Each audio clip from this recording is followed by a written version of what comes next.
So today we're going to talk about how food handlers can contaminate food. It's important to understand that at every step in the flow of food, food handlers can contaminate it. They may not even realize it when they do it. Something as simple as touching the face while prepping a salad could make a customer sick. Even a food handler who appears to be healthy may spread foodborne pathogens. As a manager, you need to know the many ways that food handlers can contaminate food. Now, there's a number of situations that can lead to contaminating food. Of course, if they actually have a foodborne illness, that's obvious. If they have wounds or boils that contain a pathogen, and a boil looks kind of like a giant blister, when sneezing or coughing, when they have contact with a person who is ill. See, all you have to do is just have contact with somebody. They can give it to you, and you can give it to your food. If you go to the restroom and don't wash your hands, obviously, these food handlers may contaminate food and surfaces with feces from their fingers, which is gross. Once someone eats food contaminated this way, a foodborne illness may result. This is called the fecal-oral route of contamination. When they have symptoms such as diarrhea, vomiting, or jaundice, a yellowing of the eyes or skin, that's a really good indicator that they might be able to contaminate food. With some illnesses, a person may infect other people before showing any symptoms. For example, a person could spread hepatitis A for weeks before having any symptoms. With other illnesses, a person may infect other people for days or even months after symptoms are gone. Norovirus can be spread for days after symptoms have ended. Some people carry pathogens and infect others without ever getting sick themselves. These people are called carriers. A carrier is someone who has the virus or the bacteria. They can make other people sick, but they themselves never show any symptoms. That's an important idea. Make sure you hold on to it. To avoid causing a foodborne illness, pay close attention to what you do with your hands. Here's some common things that you gotta avoid. Don't scratch your head. Ugh. Don't run your fingers through your hair. Don't touch your ear or your nose. Touch a pimple. Don't touch a pimple and then touch my meal. Don't touch an infected wound. If it's starting to, fill up with pus, don't touch that and then touch my salad. Wearing and touching dirty clothes. Now, that's something we don't often think about. Clothes carry a lot of bacteria. Coughing or sneezing into your hand. Ugh. Sneezing anywhere. It aerosolizes the bacteria. And certainly don't spit. Dude, if you're spitting in my kitchen, get out. Just get out.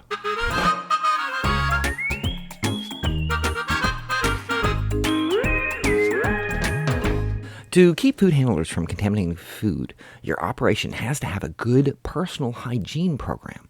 A good personal hygiene program also helps everyone feel confident in the cleanliness of the business. As a manager, you must make sure this program succeeds. Do not underestimate your role in a personal hygiene program. You have a responsibility to create the program and make sure it works. Some things to support a personal hygiene program include creating some good policies, some good rules of the road that operate inside your restaurant, training food handlers on those policies, retraining them regularly. Hey, just because you trained somebody what to do 6 months ago doesn't mean they're still doing it today. They might have forgotten. You have to model the correct behavior at all times. Supervising food safety practice at all times. You got to always be on the lookout for what they're doing. And then, most importantly, keeping an eye on the professional magazines and the reports and the stuff that the FDA puts out, because laws and science change. And what we used to do, we don't do anymore. And we do new things now. That's okay. Proper hand washing and hand care are critical to preventing the spread of pathogens. Remember, hand washing is the single most important part of personal hygiene, and many food handlers do not wash their hands correctly or as often as they should. Every day our hands touch surfaces covered with microorganisms that we can't see. Even healthy people can spread pathogens.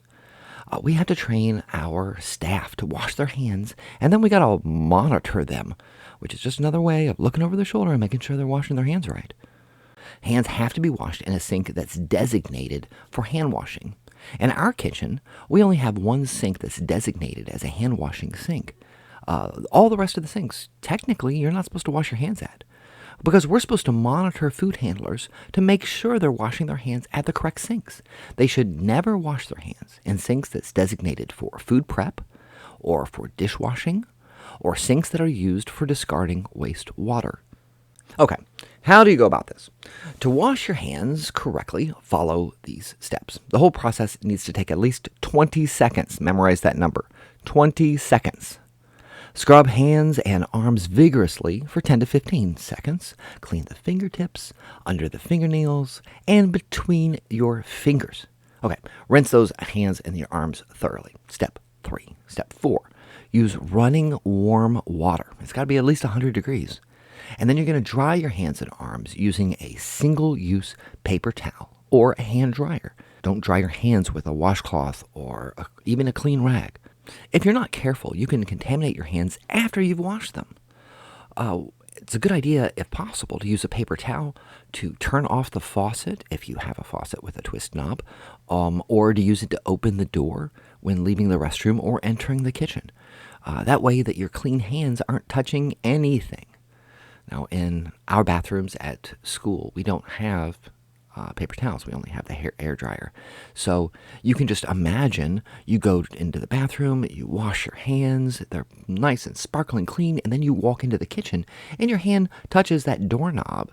And you know that everybody in the whole world has touched that doorknob and it is not clean. Problem. Have to wash your hands again. When should you wash your hands? Well, obviously, if you go potty, wash your dang hands. Because you have to wash your hands before prepping food or working with clean equipment and utensils. You also got to wash your hands before putting on gloves. Food handlers have to wash their hands pretty often after you've handled raw product. If you've touched your hair or your face or your body or your clothing or your electronics like your cell phone, if you touch stuff, you got to go wash your hands again. Everybody in our kitchen could wash their hands more often and still not wash their hands enough. Hey, you sneeze, you cough, you spit, go wash your dang hands. Gross. Gross. So when else should you wash your hands? Well, if you've been eating or drinking or chewing gum, if you've been handling cash or garbage. Funny story, true story. In terms of bacterial load, cash and garbage are about the same. If you've been using chemicals and cleaning, you got to wash your hands. If you've been using an electronic device, you got to wash your hands. That means your cell phone. Anything at all, including animals. So, if somebody comes to your restaurant with a seeing eye dog and you pet it and then go make somebody's salad, let's just talk about antiseptic creams for just a quick second. Question. Can I use an antiseptic cream or hand sanitizer in place of washing my hands? Well, hand antiseptics, also known as hand sanitizers, are liquids or gels that are used to lower the number of pathogens on skin. If you use them, they have to comply with the Code of Federal Regulations, also known as the CFR, and the Food and Drug Administration, the FDA standards. Only use hand antiseptics after hand washing. Never use them in place of it. You got to wait for a hand antiseptic to dry before you touch food or equipment. All right, corrective action is when we see something happen and we got to fix it. If we see a food handler who is not following proper hand washing procedures, we've got to correct that situation immediately.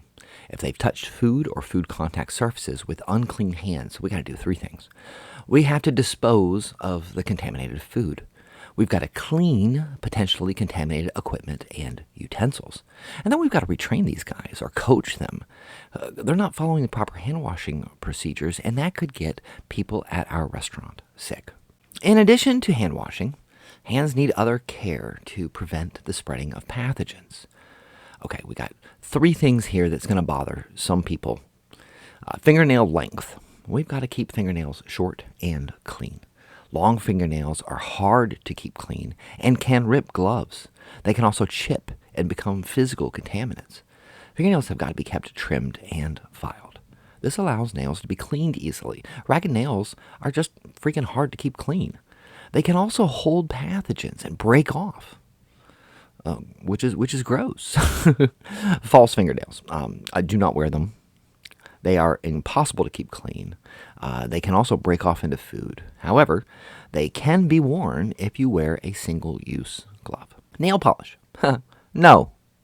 Do not wear nail polish. It can disguise dirt under the nails, and it can flake off into the food. Once again, though, if you have nail polish, you can continue to work in a restaurant as long as you wear single-use gloves that you, of course, change frequently.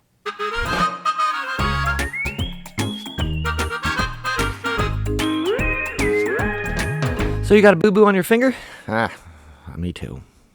There is a way to continue working even if that boo-boo has gotten infected. Now, here's how you know it's infected. It'll get swollen, and it'll contain pus, which is, sort of gross. It looks like a pimple. If you have an infected wound or a boil, they have to be covered if they are open or draining to prevent pathogens from contaminating food and food contact surfaces, because that draining wound on your hand, if it gets into food, that's just How an infected wound or boil is covered depends on where it's located. If the wound or boil is located on the hand or wrist, cover it up with an impermeable cover like a finger cot. Impermeable just means that liquid can't get through it. Examples include things like bandages and finger cots. Place a single-use glove over that. So you put on a Band-Aid, you put on a finger cot, then you put a glove on over the whole thing. If the wound or boil is located on the arm, you need to cover it up with an impermeable cover, such as a bandage. The wound has to be completely covered. If the wound or boil is located on another part of the body, like on your neck or your shoulder, just cover it with a dry, durable, tight-fitting bandage. It's extraordinarily unlikely that it would cross-contaminate food if it's on your neck. The only real problem would be is if you touch it and then you touch food. Which brings us around to gloves. Single-use gloves. Those are gloves that we just use for one time and then toss away. It's the disposable gloves that we all know and love. You got to use those when you're handling ready-to-eat food. If you're handling ready-to-eat food, like somebody's sandwich, single-use gloves, please. There are some exceptions. If you're washing produce, you wouldn't do that. You've got a giant sink full of ice-cold water and you're washing a bunch of romaine lettuce. Wearing gloves makes no sense. And you're not going to handle it with ready-to-eat ingredients for a dish that's going to be cooked. I don't need to wear gloves when I'm handling flour that I'm putting into bread. You do not use gloves in place of hand washing. Okay, pay close attention to this. If you have dirty hands and you put on gloves, in the process of putting on the gloves, your dirty hands made the gloves dirty. Wash your hands before putting on gloves. You can never wash gloves and reuse them. It doesn't work. And they have to fit. You got to make them fit, baby. There are some rules about gloves. When you're, getting some gloves for your restaurant, there are 4 guidelines. They have to be approved for food service because there's lots of different gloves out there. Some gloves are good for cleaning. Some gloves are good for like policemen use for whatever. I don't know why police are wearing gloves, but they have them. Those aren't food grade. We want food grade gloves. They should be disposable, single use, one time, because you're never going to wash them and reuse them. That's also disgusting. It's important that you have multiple sizes so that everybody in your staff can find gloves that fit them. And keep in mind that some food handlers and customers are sensitive to latex. They may even be allergic to it. It's important that you have gloves that are from other materials on hand. Okay, so let's talk about how to actually use gloves. When using single-use gloves, there are some guidelines. You need to wash your hands before putting on gloves when starting a new task.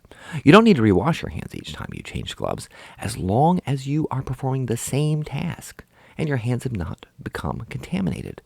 So, if you've been making sandwiches all day long and you're changing gloves every 4 hours like you're supposed to, every 4 hours like you're supposed to, you don't need to rewash your hands.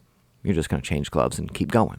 But if you're switching from handling raw chicken to making someone's sandwich, you do need to wash your hands. It's important that you select the correct glove size. Gloves that are too big are not going to stay on. The ones that are too small are going to tear or rip. Hold gloves by the edge when putting them on. Avoid touching the glove on the outside as much as possible. And once you put them on, before you begin cooking, check the gloves for rips or tears. This is something that you don't often see happen. Checking the gloves to make sure they don't have any tears is important. Never, ever blow into the gloves to open them up. Never roll the gloves to make them easier to put on. And for God's sakes, don't wash them. They're single-use gloves. There are times when you have to change gloves once they get dirty, obviously.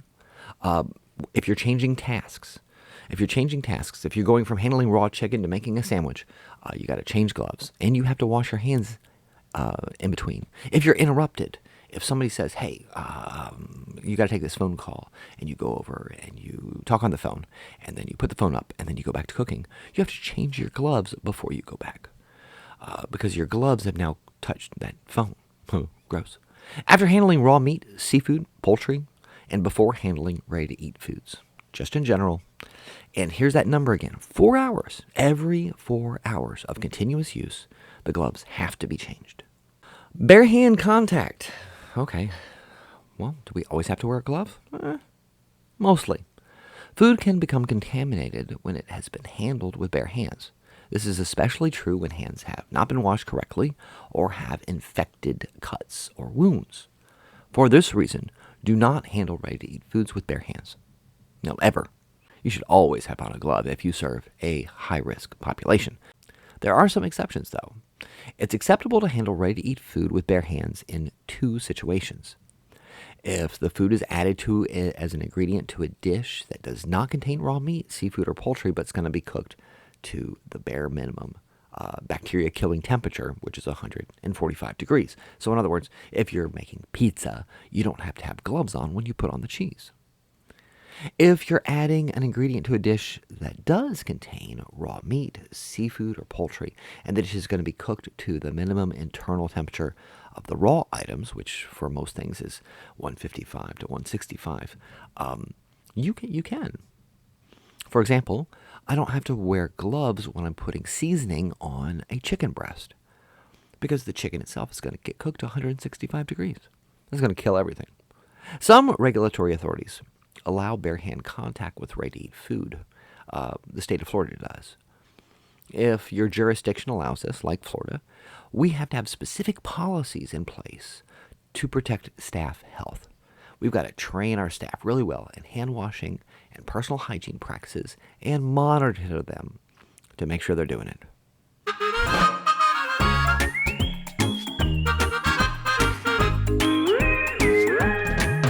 Welcome back. Let's talk about personal hygiene. If you're wearing dirty clothes or neglecting to shower, the people that come to your restaurant are probably not very happy. But there are real food safety concerns too, not just your stinky self. Keeping food safe means paying attention to personal hygiene. The entire staff, everybody, has to know the basics. So let's talk about personal cleanliness. Pathogens can be found on your hair and skin. Actually, that's not a very accurate statement. Pathogens are on your hair and your skin right now. There is a greater risk of these pathogens being transferred to food and food equipment if the food handler does not follow a personal hygiene program. Everybody who comes to work at your restaurant has got to take a shower or bath first.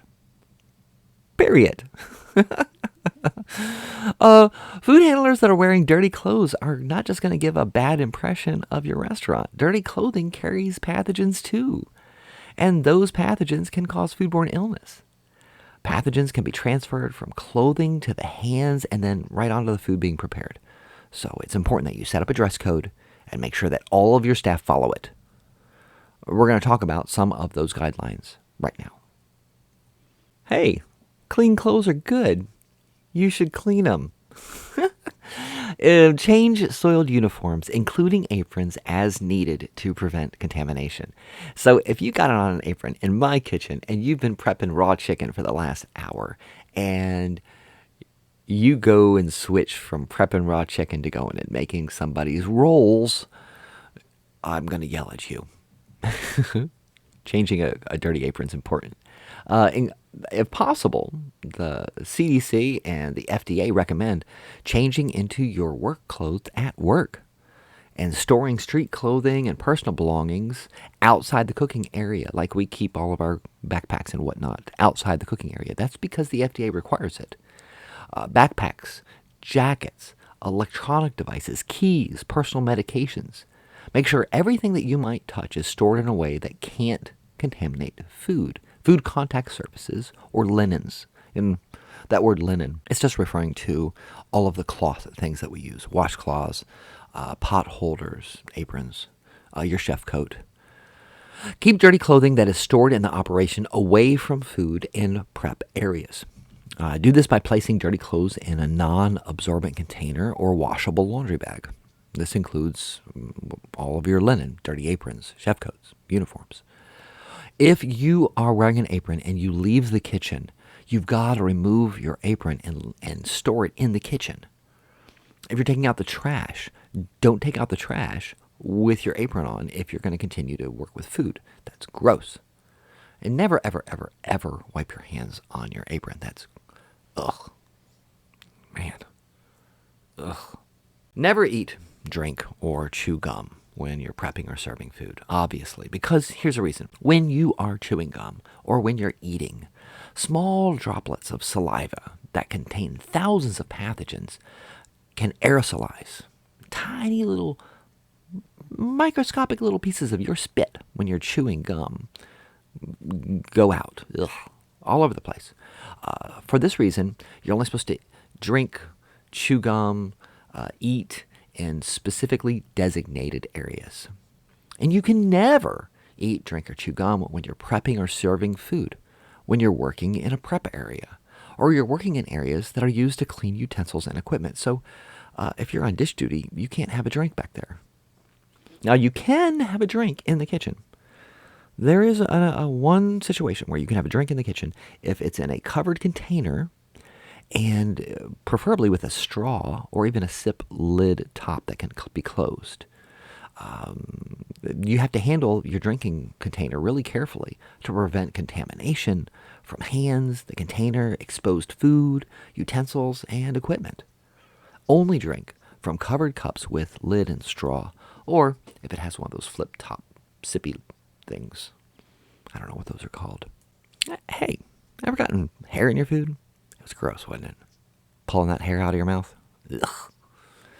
It's important that you wear a clean hat or other hair restraint when in food prep areas. It keeps hair from falling into food or food contact surfaces. In addition, you shouldn't wear hair accessories that could become physical contaminants. The only hair accessory that you can use safely when cooking is the kind of thing that's going to keep the hair out of your eyes and out of food. Hey, while we're speaking about hair, false eyelashes. Don't wear those. They fall into food. If you've got a beard or some good facial hair going on, you're experimenting on facial hair, you need to wear a beard restraint. Those are kind of cool looking. You should wear one.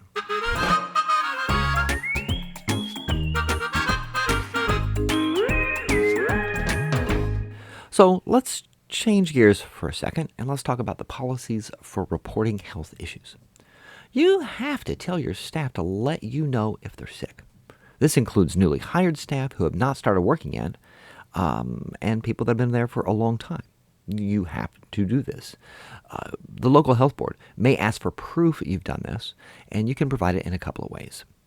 Presenting signed statements in which staff have agreed to report illness, like a contract. If I get sick, I'll let you know. Chef Bates. Another way is by providing documentation showing staff have completed training, which includes information on the importance of reporting illness. That's what you're doing right now. When the health board comes and asks me, does all the students who are working in your kitchen know if they get sick, they have to let you know? I say they sure do. They completed that during ServSafe training in their first year.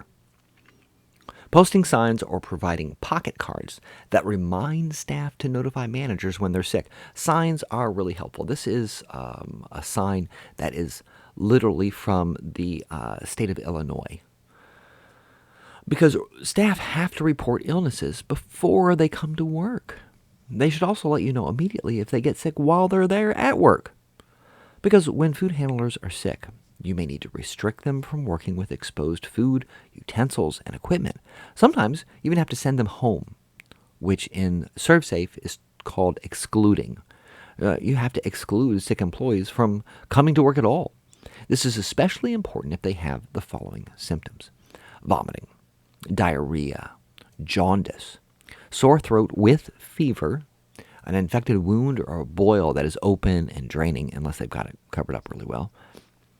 Staff also have to tell you if they've been diagnosed with an illness from one of these specific pathogens: the norovirus, hepatitis A, Shigella spp, the Shiga toxin-producing E. coli, Salmonella typhi, and non-typhoidal salmonella. They've got to tell you if they live with someone who has been diagnosed with any of these illnesses except non-typhoidal salmonella.